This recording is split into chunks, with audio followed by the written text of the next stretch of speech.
Hello, hello. We're hungry. Hi everyone, how's everyone doing? Welcome back to that medical degree channel where we're both hungry, but we're going to finish this video for you guys. Yes, and I work in like an hour, so I gotta leave in an hour, so yeah, cool. All right. Let's go, guys. So, how to retain more information from textbooks. So, when you're reading a textbook, how do you retain more from it? Because everyone hates those textbook assignments. So, steps to effective reading. First, you skim it. I say 5 minutes max, so skimming should be fast, not slow. Do you do this? I actually, well, when skimming is like read the front, read the back of the book, read the heading, and then read when it was published to see if it's still relevant. That's not a textbook, though. That's a novel, Oh, probably. that's what I do with an actual book. Well, with textbooks, no, honestly, I just go right on ahead. I don't do the skimming method. Bad, Mitchell, bad. Um, the scanning method, what you're basically doing is you're looking at the titles, just kind of make a mental note of it, like, okay, this title, the book goes from teaching me about like what the cell is from like an overview, and now it's breaking down, and you notice it goes down to smaller details about the cell and different parts. And making like a mental note of like the subheadings, the headings in your head, just as you see the flow of the chapter and how you're going to be learning about it. Then you look at the questions. Then after you do that, you look at the questions in the chapter, and from your skim, since you probably won't know much from your skim, but you might know some stuff from other times you read it, maybe on the internet or something. You can try to answer the questions in the book at the end of the chapter. You probably won't be able to answer them, but you might be able to answer one or two. At least it gets your mind thinking on like what you're learning about and how to like what you should be looking for while you're reading. Now that should take you about 5 or 10 minutes, since you're probably not gonna know the answers. It's not gonna take you too long to do it. Then you want to read while making notes. I say 30 to 60 minutes, but this varies depending how slow you're at making notes. This is also why before this video we made a video on how to take better notes. So if you didn't watch that, go back and watch that. So, but the way you do this is, again in that video I said the Q&E method, which is my Excel method I use. So you make your questions, you go through the book, making questions about subheadings, make questions about keywords in the book you don't know. So if you don't know what a Golgi apparatus is, you'll make a note say, hey, what does a Golgi apparatus do, and why do I care about this? So yeah, that's kind of what you do, and you just keep going through the books. Any like bolded words you want to make a note on. So like, what is blah blah blah this bolded word, and why is this related to this cell or something like that? Why do I care? And you keep going through Do the you book do doing that.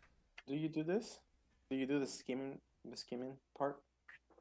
I have starts, and it seems it helps a lot more, especially when some of the chapters I read are like 38 pages. I want to see like if all 38 pages is actually content, or if it's like charts, or if it's usually if the book has a lot of charts and pictures, it's probably the more important stuff to look at when you're skimming, just so you get a better idea what's going on.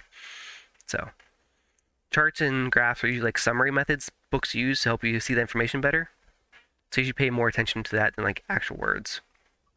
But that's something I found out when reading, especially in like pharmacy books where they'll give you like an 18-page chapter or something like that, or 30-page chapter, and you'll have tables that actually summarize the main key points of each section, which is really nice. Mm-hmm.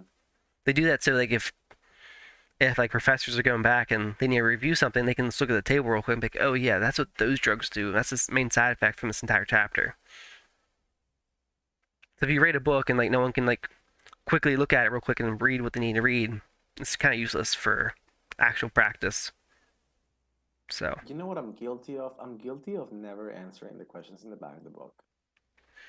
Well, not never, all right, not never, because for organic chemistry, I had to. It exactly. was the only way to learn that thing.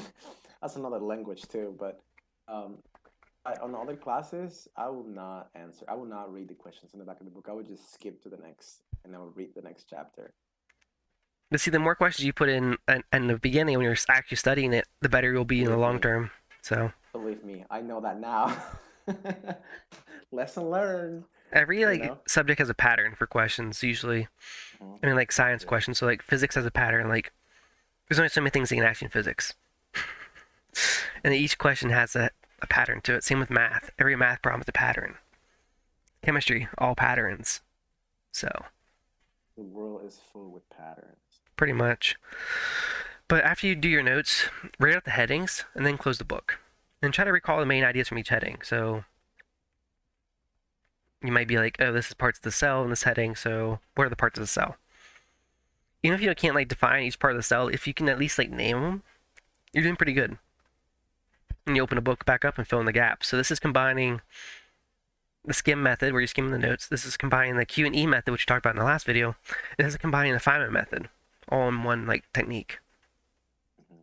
Yeah, I like yeah, putting fair more enough. like more effort up front, and then later on I'll put less effort in studying. Like I'll just do flashcards after I do my initial note making method. Because like all this stuff's new because it's my first time learning it, so I'm more like into it. You know, I'm like, oh, this is cool. I'm learning about something new. And then after I learn it like once or twice, I'm like, I don't really care too much. So I try to put more effort up front, and then later on slow down. So Yeah. Talking to yourself pretty much. That's I mean, that's what I do. I don't write it down. To recall the ideas after I close the book, I don't write it down. I talk to myself out loud. so that's it, guys. Hope you guys learned something new. We'll see you in the next video. Peace. See you guys.